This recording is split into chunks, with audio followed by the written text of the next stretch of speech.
Assalamualaikum warahmatullahi wabarakatuh. Kami dari kelompok 4 akan mempresentasikan hasil makalah kami yang berjudul Mahkamah Konstitusi. Baik, saya pemateri pertama akan menjelaskan tentang sejarah berdirinya Lembaga Mahkamah Konstitusi. Sejarah berdirinya Lembaga Mahkamah Konstitusi diawali dengan diadopsinya ide MK dalam amandemen konstitusi yang dilakukan oleh Majelis Permusyawaratan Rakyat atau MPR pada tahun 2001 sebagaimana dirumuskan dalam pasal ketentuan pasal 24 ayat 2, pasal 24C dan pasal 7B Undang-Undang Dasar pada tahun 1945 hasil perubahan ketiga yang disahkan pada 9 November 2001. Ide pembentukan MK merupakan salah satu perkembangan modern yang muncul di abad ke-20 setelah disahkannya perubahan ketiga Undang-Undang Dasar 1945. Maka dalam rangka menunggu pembentukan MK, MPR menetapkan Mahkamah Agung atau MA menjalankan fungsi MK. Sementara sebagaimana diatur dalam pasal 3 Aturan Peralihan Undang-Undang 1945 hasil perubahan keempat. Pembahasan yang kedua tentang landasan yudiris Mahkamah Konstitusi. Landasan yudiris Mahkamah Konstitusi memutuskan peninjauan kembali lebih dari sekali dengan pasal 268 ayat 3 KUHP. Dalam permohonan ini, para pemohon meminta Mahkamah Konstitusi untuk memutuskan 3 hal, yaitu yang pertama, menyatakan pasal 268 ayat 3 KUHP berbunyi, permintaan peninjauan kembali atas suatu putusan hanya dapat dilakukan satu kali saja, bertentangan dengan Undang-Undang Dasar 1945. Jika dimaknai, tidak dikecualikan terhadap alasan ditemukannya keadaan baru. Menyatakan pasal 268 ayat 3 KUHP berbunyi, permintaan peninjauan kembali atas suatu putusan hanya dapat dilakukan satu kali saja, tidak mempunyai kekuatan hukum yang mengikat jika dimaknai tidak dikecualikan terhadap alasan ditemukannya keadaan baru. Yang ketiga, menyatakan pasal 268 ayat 3 KUHP selengkapnya berbunyi, permintaan peninjauan kembali atas suatu putusan hanya dapat dilakukan satu kali saja, kecuali terhadap alasan ditemukannya keadaan baru dapat diajukan lebih dari satu kali. Baik, Assalamualaikum warahmatullahi wabarakatuh. Di sini saya akan melanjutkan pembahasan dari Saudari Siti Khadijah yang dimana C.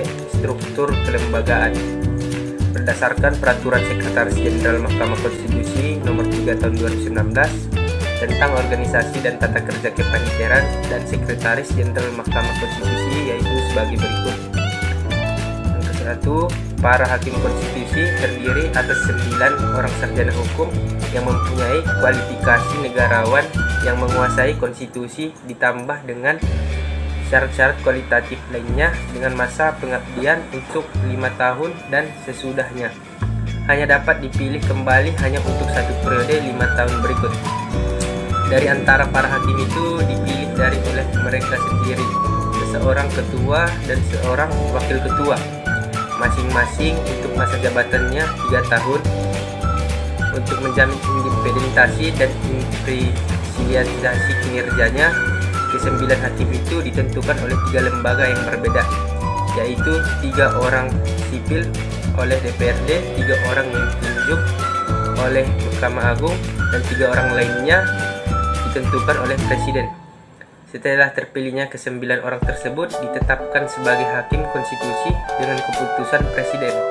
Mekanisme rekrumen yang demikian itu dimaksud untuk menjamin agar ke-9 hakim Mahkamah Konstitusi itu benar-benar tidak terikat hanya kepada salah satu lembaga, Presiden, DPRD, ataupun MA dalam menjalankan tugasnya. Mahkamah Konstitusi diharapkan benar-benar dapat bersifat independen dan institusional. Sekretaris Jenderal Mahkamah Konstitusi yang menurut ketentuan Undang-Undang Nomor 24 Tahun 2003 dipisahkan oleh organisasi kepaniteran. Pasal 7 Undang-Undang menyatakan untuk melancarkan pelaksanaan tugas dan wewenangnya, Mahkamah Konstitusi dibantu oleh Sekretaris Jenderal dan Kepaniteran. Menjelaskan pasal ini menegaskan bahwa Sekretaris Jenderal menjalankan tugas teknis administratif. Yang kemudian D. Kewenangan dan kompetensi Mahkamah Konstitusi. Dasar filosofis dari wewenang dan kewajiban Mahkamah Konstitusi adalah keadilan substantif dan prinsip-prinsip good governance, atau pemerintahan yang baik. Selain itu, teori hukum juga memperkuat keberadaan Mahkamah Konstitusi sebagai lembaga negara pengawal dan penafsir konstitusi. Kehadiran Mahkamah Konstitusi beserta segenap wewenang dan kewajibannya dinilai telah merubah doktrin supremasi parlemen atau parliamentary